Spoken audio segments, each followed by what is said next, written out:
রাজধানীর মেরুলবাড্ডায় ৫ই আগস্টের ছাত্র আন্দোলনের কর্মীর বসতভিটা দখলের চেষ্টার কুখ্যাত সন্ত্রাসী দীপক কুমার দাস ওরফে টাইগার ও আব্দুল মালেক গংদের বিপক্ষে ভুক্তভোগী পরিবারের সংবাদ সম্মেলন। আজ দুপুর ১২টায় এই সংবাদ সম্মেলন করা হয়। এ সময় ভুক্তভোগী পরিবারটি দাবি করেন ৫ই আগস্ট এরপর বিভিন্ন সময়ে সন্ত্রাসীরা দীপক কুমার টাইগার আব্দুল মালেক গং জমি দখল করে মোটা অঙ্কের চাঁদা দাবি করে। চাঁদা না দিলে প্রাণনাশের হুমকি প্রদান করে। ভুক্তভোগী পরিবারটি জীবনের নিরাপত্তা চেয়ে থানায় মামলা ও জিডি করে ও সমাধান পাচ্ছে না এবং নিজ বসতভিটাতে নির্ভয়ে সন্ত্রাসীদের জন্য বসবাস করতে পারছে না। এ সময় প্রশাসন ও প্রধান উপদেষ্টা ও স্বরাষ্ট্র উপদেষ্টার দৃষ্টি আকর্ষণ করে ভুক্তভোগী পরিবার। তাদের প্রধান হলো গিয়া দীপক কুমার দাস, হ্যাঁ ওরফে টাইগার, ওকে সবাই তেরা টাইগার বলে ডাকে বা টাইগার বলে ডাকে।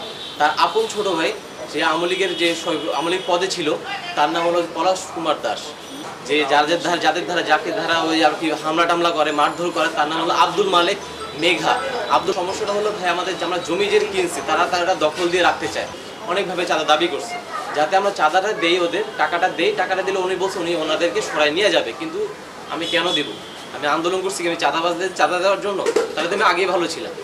আমি কেন আন্দোলন করবো? আমি যদি আমার নিজের জীবন ঝুঁকি নিয়ে যদি আমার রাস্তায় নেমে আমার চাঁদা দিয়ে বেঁচে থাকতে হয় তাহলে এরকম আন্দোলন তো আমি করিনি। আমরা সবার কাছে দেশবাসীর কাছে একটা সাহায্য কামনা করছি।